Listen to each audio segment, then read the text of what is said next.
السلام عليكم ورحمة الله وبركاته. فيديوغان وفيديوغي أفراد قيبتيس لبعض. فيديوغان بارتدا لبعض waxaan rabnaa inaan ku barano qaabka arday loo soo galiyo adigoo isticmaalaya Excel. Marka simply ma rabo inaan waqtiga inaga rido. Waxaan tagaynaa student admission baan tagaynaa oo ahaa meeshii ardayga laga diiwaan gelinayay. Marka waxa ku soo baxay formka ardayga laga buuxinayay waa dhaafaysa waxa tagaysa meesha ay ku qoran tahay import student oo ah meesha ardayga laga soo gelinayo qaab Excel ah. haddii aan ku dhufano inta aan u gudbin qaybaha kale waxaad arkaysaa instruction kan waa soo koobnay. haddii hadda luqadda aad dooratid bay ku xiran tahay. haddii aad carabi dooratid carabi buu ku noqonayaa instruction kan, haddii aad Soomaali dooratidna wuxuu ku noqonayaa Soomaali. marka waxa aynu rabnaa instruction kan ayaan akhrisanaynaa. instruction kan wuxuu kuu sheegayaa marka ugu horeysa inaad la degtid Excel kale haddii aad la timaadid oo waxa weeye ardayda soo galgalisid oo kadibna rabtid inaad system kusoo dalaacdid ma fahmayo programka. waxa uu fahmayaa Excel-ka uu isagu leeyahay. marka haddii aad u baahan tahay Excel-ka uu programku leeyahay inaad la soo degtid waxaad ku dhufanaysaa meeshan ay ku qoran tahay download haddaan ku dhufto waxaa ii soo degaya Excel-kii uu programku iska lahaa ujeedid. marka simply click baan siinayaa. markaan ku dhufto wuxuu dhex keenayaa Excel-kii. tusaale ahaan Excel-keeni waa kan oo kale qaabkan ayuu noogu soo baxay. marka double click baan siinaynaa Excel-kii baan gudaha u galaynaa. haddaan Excel-ka gudaha usoo galno waxaa arkaysaa qaabkan oo ah waxa kuugu diyaarsan arday baa kuugu diyaarsan tijaabo ah oo aan soo gelinay anagu. marka simply haddii aad rabtid waxa weeye inaad waxa weeye instruction-ka fahantid waxa weeye ardaygan tijaabada aan kugu geliyay baad ka raaci kartaa. marka waxaan u baahanahay ardayda haddaan rabo inaan soo geliyo marka ugu horeysa waxaan qorayaa admission-kooda ama roll number-kooda. waxaan leeyahay 00020 oo kale. marka hoos baan u jiidiyaa 3 arday baan u baahanahay inaan soo geliyo. waxaan leeyahay fill serious oo ah 20 21 iyo 22. markaas ka dhaafaysa halkaan ayaad tagaysaa oo magacyada ardayda soo gelinaysaa. magacyada ardayda waxaa la yiraahdaa mid waxaa la yiraahdaa Cumar, ninkan waxaa la yiraahdaa Xasan, ardayga kalena waxaa la yiraahdaa Xuseen. haddii aan rabno in arday kale kusii darno waxaan dhahaynaa 23 phone number 23 waxaan dhahaynaa Faadimo. marka afarta arday baan soo gelinay. magacyada aabahooda halkan ku qoraysaa. aabihii waxaa la yidhahdaa Jaamac, ninkan waxaa la yidhaahdaa Sakariye, magaca aabihii waxaa la yidhahdaa Sakariye. xasan aabihii waxaa la yidhaahdaa Geedi, gabadhan aabaheedna waxaa la yidhaahdaa Faarax.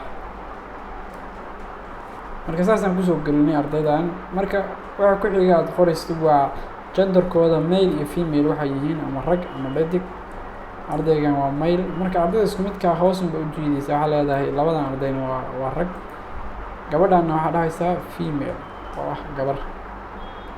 marka halkan haddaad ku dhufatid wuxuu ku tusayaa taariikhihii ay dhasheen baa kasoo gelinaysaa.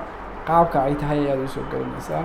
waxaan leeyahay wuxuu dhashay ardaygan 15kii bishii 5aad 2000 dhashay. marka simple ardayda oo kale ardaydan isku waqtiga dhasheen kaba soo qaad isku waqtiga dhasheen. marka sidoo kale xogahan kale waa buuxinaysaa aabihii hooyadii iyo wixii kale haddaad rabtid. haddii aad u baahan tahayna saas aad uga tegi kartaa. marka simple haddii aan intaas samaynay waxaan dhahaynaa Ctrl S ama save baan dhahaynaa.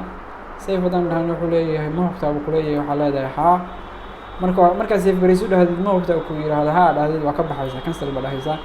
marka mar labaad buu ku leeyahay ma save garaynaysaa waxaa leedahay don't save. haddaad save dhahdid wax khalad buu sameynaya. marka don't save dheh. sidaas ayuu kugu save garaysan yahay ardaydii. waxaa inoo soo galay 4 arday baa inoo soo galay halkan ku dhex jirta Excel-ka inoogu diyaarsan. ardaygii tijaabada ahaa ee systemka aan ku sameynay iyo ardaydan kale. marka intaana u baahanay inaan soo gelino waxaan tagaynaa khaanadeeni programka kusoo noqonaynaa. instructionkii baan raacaynaa. instructionka marka aan raacno wuxuu inoo sheegaya qaabka u kala horeeyaan. aan intaas soo samaysano waxaan sameynaynaa ardaydii baan kusoo dalacaynaa systemka. marka si aan ugu soo dalacno waxaan tegaynaa galaaskii ardaydan ahaayeen. tusaalaha aan leenahay waa form 2 ardaydan, waxaan rabnaa form 2A inay noqdaan oo kale. click baan siinaynaa form 2A. kadib waxaan dooranaynaa meeshaan ay ku qoran tahay waxa weeye excelka kasoo geli oo drop and drag ah. marka click baa siinaysaa drop and drag marka dhahdid click marka dhahdid waxaad ka tegaysaa khaanadii uu kugu diyaarsanaa. tusaalaha khaanadii ugu diyaarsanaa waa download. waa kan excelkaygii waan ku dhufanayaa open baan dhahayaa. marka uu iisoo galaya. markuu iisoo galo waxaan dhahayaa import student. import student markaan dhaho sidaas ayuu igu soo gelinaya. halkaan marka u fiirsada, halkaan wuxuu kaaga soo saaraya, halkaan wuxuu kaaga dhiga cagaar. haddii ay wax khalada jiraan wuxuu kaaga dhigaya guduud. wuxuu kuleeyahay ma soo gelin ardayda. marka halkaan u fiirsada wuxuu yihi total ardaydu waxay ahay 5 arday. 5 arday baana lagu soo geliyay kule. mar waxaa dhici karta 5 arday adoo doortay inuu 3 arday kugu soo geliyo. halkaas 3 kugu soo qoriya. wuxuu kuleeyahay 3 arday baan soo geliyay. marka khaladkaas oo kale waxaa keeni kara tusaale ahaan arday hadday ku jiraan systemka horey aad u gelisay isku number ama isku row number uu kaa diidaya. wuxuu kuleeyahay arday kale oo la row number waxa weeye systemka ma geli karo. marka arday saas uu noogu soo geliyay. marka si aan u fiirino ardaydii inoo soo gashay waxaan tegaynaa meesha ku qornay student detail ama ardaydii baan raadinaynaa. waxa weeye waxaan dooranaynaa glasskan soo gelinay form 2. form 2A baan kasoo gelinay. click baan dhahaynaa ama search. saa u jeeday ardaydii waa kuwan. ardaygii ugu horreeyay aan soo diiwaan gelinay waa kan oo programka hadda ayaan gelinayna Cumar. ardaydii kalena waa kuwan oo maaragtay aan excel kusoo gelinay. marka guud ahaan waxa weeye videogan wuxuu inoogu dhamaanayaa intaas. haddii ay jiraan waxyaabo aynan fahmin waxa weeye waadna soo weydiin kartaan. waxaana rajeynayaa inaad fahanteen. mahadsanidin.